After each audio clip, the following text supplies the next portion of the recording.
తెలంగాణ రాష్ట్రంలో ఎక్కడైనా హిందూ ఎక్కడైనా మసీదు కూల్చిన సందర్భం ఉందా ఎక్కడైనా మరి గుళ్ళం గుడిసే మాట్లాడితే తప్పు, హిందుత్వం మాట తప్పు అంటే ఇంకా హిందువులు బానిస బతుకులు బతకాలన్నా ఒకసారి ఆలోచించేది. నేను రెచ్చగొట్టడానికి చెప్తలేనన్నా, వాస్తవాలు చెప్తున్నాను, వాస్తవ విషయాలు మాట్లాడుతున్నాను. మసీదులు కూలాలంటలేను, అందరూ మంచి ఉండాలని కోరుతున్నాను. కానీ దేవాలయాలే ఎందుకు కూలుతున్నాయి, గోహత్యనే ఎందుకు జరుగుతున్నది, మాకెందుకు ఓటేస్తలేరు, నరేంద్ర మోడీ గారికి ఎందుకు ఓటేస్తలేరు? మసీదులు కేంద్రంగా మీరు కాంగ్రెస్ పార్టీకి బీఐజేపీకి ఎవడు పోటీ అయితే వాళ్ళకి ఓట్లేస్తారట, బీజేపీని ఎవరు ఓడగొడితే వాళ్ళకు ఓటేస్తారట. ఇదేం పాలసీ? మేము త్రిపుల్ తలాక్ ముస్లిం మహిళల రక్షణ కోసం నరేంద్ర మోడీ గారు త్రిపుల్ తలాక్ తీసుకొస్తే ఇలా ఎంఐఎం పార్టీ వ్యతిరేకిస్తున్నది, బీఆర్ఎస్ పార్టీ వ్యతిరేకిస్తున్నది, కాంగ్రెస్ పార్టీ వ్యతిరేకిస్తున్నది. ఎస్, ముస్లిం మహిళలను మా ఆడబిడ్డలుగా భావిస్తాం. ముస్లిం మహిళలకు అన్యాయం జరగదనే ఇలా నరేంద్ర మోడీ గారి కఠిన నిర్ణయం తీసుకున్న విషయాన్ని ఇలా మనం స్వాగతిస్తున్నాం తప్ప ఎంఐఎం పార్టీ వ్యతిరేకిస్తున్నది. ఎంఐఎం పార్టీకి ముస్లిం మహిళలు క్షేమంగా ఉండాలి, వాళ్ళ కుటుంబాలు బాగుండాలి, ముస్లిం మహిళలు దర్జాగా బతకాలని చెప్పి ఎంఐఎం పార్టీకి లేదు, వాళ్ళకి సపోర్ట్ చేసే కాంగ్రెస్ పార్టీకి లేదు, వాళ్ళకు మద్దతు మొన్నటి వరకు ఇచ్చిన బీఆర్ఎస్ పార్టీకి లేదు. వీళ్ళందరూ సెక్యులర్ వాళ్ళే. ఇలా భారతీయ జనతా పార్టీ మూల సిద్ధాంతమైన హిందుత్వం కోసం మాట్లాడితే, కానీ మతతత్వ పార్టీ బండి సంజయ్ మతతత్వాన్ని రెచ్చగొడుతున్నాడు. బండి సంజయ్ ఇండియా పాకిస్తాన్ అంటున్నాడు. బండి సంజయ్ హిందుత్వమే మాట్లాడుతున్నాడు. అంటే అభివృద్ధి మాట్లాడినా, హిందుత్వం మాట్లాడినా, భారతీయ జనతా పార్టీ సిద్ధాంతానికి అనుగుణంగా పోయేటువంటి కార్యకర్తలు నేను. భారతీయ జనతా పార్టీ జెండా కోసం పనిచేసే కార్యకర్తలు మనం.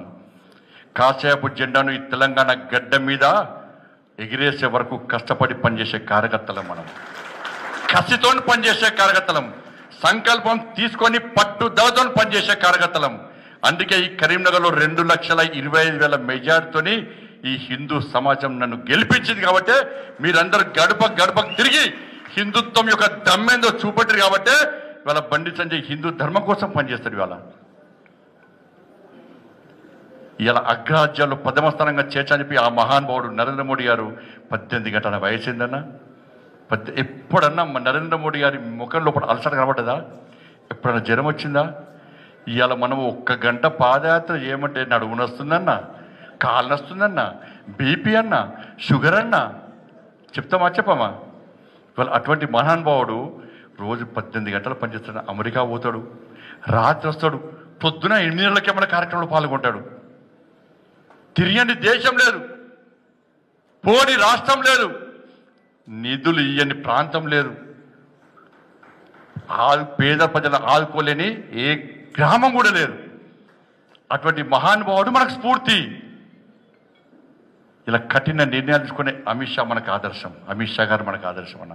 ఇలా చూసారా, మావోయిస్టులు చూసారు కదా, మార్చ్ 2026 మార్చ్ వరకు మావోయిస్టులు లేకుండా అంతం చేస్తా అని చెప్పి మాట ఇచ్చి మాట కట్టుబడి ఇవాళ మావోయిస్టుల అంతం చూస్తున్నాడని ఏకైక వీరుడు నా అమిత్ షా.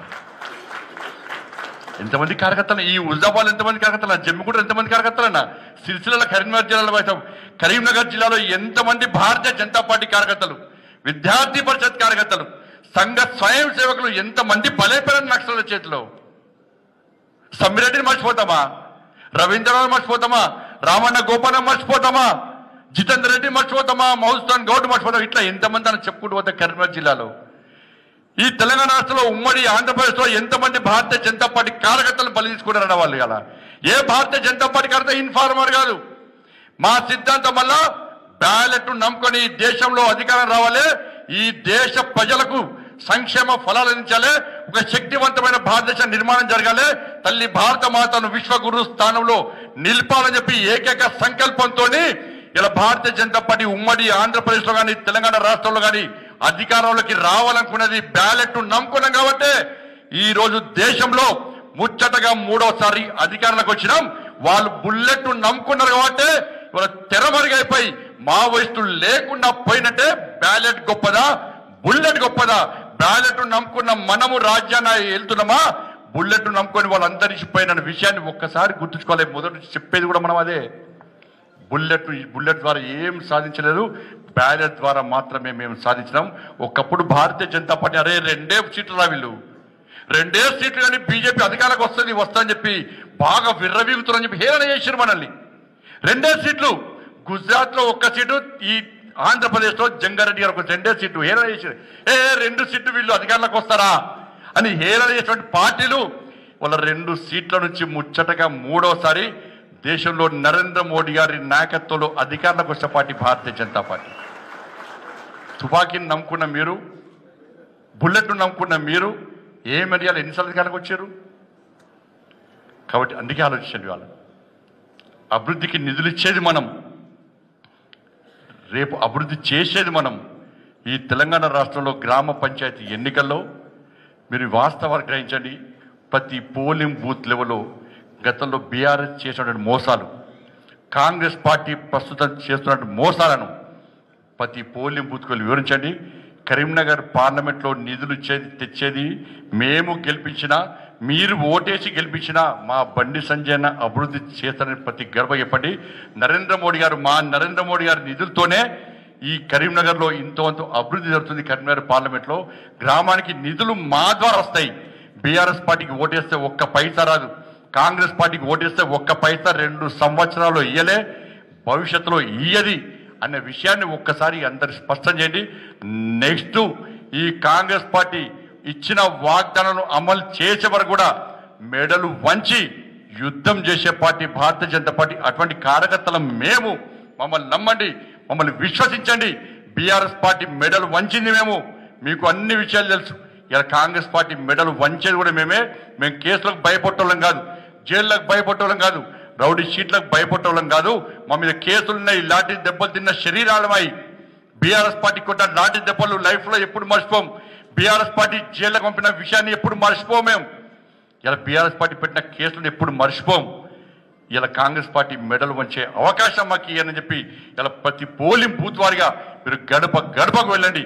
గడపకు వెళ్ళి ఇవాళ ఈ కరపత్రాన్ని ఇచ్చి వాళ్ళతో సంతకాలు తీసుకొని సర్పంచ్ ఎన్నికలు ఏ ఎన్నికలు ఎప్పుడొచ్చినా మీరు సిద్ధంగా ఏ విధంగా గెలిపించాలి, ఏది విధంగా గెలవాలో మీరు కూర్చొని ప్లాన్ చేసుకోండి. ఏ వర్గము ఆ వర్గం వీళ్ళందరూ కలిసి మన లక్ష్యం వల్ల గెలవడమే. మీ మండలాల వారిగా కూర్చొని ప్లాన్ చేయండి. మండలాధ్యక్షుల నేతృత్వంలో, మండలంలో సీనియర్ నాయకుల నేతృత్వంలో కూర్చొని ఏ గ్రామ పంచాయతీ గెలుస్తాం, ఏ గ్రామ పంచాయతీ గెలవాలి, ఏ గ్రామ పంచాయతీ గెలవాలా, ఏం చేయాలి మనం అని ఒక ప్లాన్ తయారు చేయండి. ఆ ప్లాన్ జిల్లా అధ్యక్షుడికి ఇవ్వండి. దాని ద్వారా నేను కూడా ప్లాన్ చేస్తా, నేను కూడా స్ట్రాటజీ ప్లాన్ చేస్తా. మీ అందరినీ గెలిపించడమే లక్ష్యంగా, మీరు గెలిపినటువంటి పార్లమెంట్ సభ్యుడిగా తప్పకుండా మీకు అండగా ఉంటానని చెప్పి ఈ సందర్భంగా తెలియజేస్తూ, ఇవాళ మనం చేసినటువంటి అభివృద్ధి పనుల విషయంలో కూడా గ్రామానికి చెప్పే ప్రయత్నం చేయాల్సిందిగా మీ అందరికీ విజ్ఞప్తి చేస్తూ, ఇలా సంఘటన మంత్రి గారు మాట్లాడక కొన్ని సూచనలు లాస్ట్కు మళ్ళీ నేను మాట్లాడతా. ఇది అయ్యే వరకు కూడా నిజమైన భారతీయ జనతా పార్టీ కార్యకర్త పోలింగ్ బూత్ అధ్యక్షుడు పార్టీ మొత్తం మీ మీద ఆధారపడ్డది. ఆకలితుందా? ఇవాళ అని మీ మీడియా మిత్రులు మీకు ధన్యవాదాలు. ఇంతసేపు ఓపిక ఉన్నది. మీరు పోతే మేము పర్సనల్ మాట్లాడుకుంటాం. మరి అయిపోయింది. ఇక మీరు పోతే మా పర్సనల్ మాట్లాడుకుంటాం.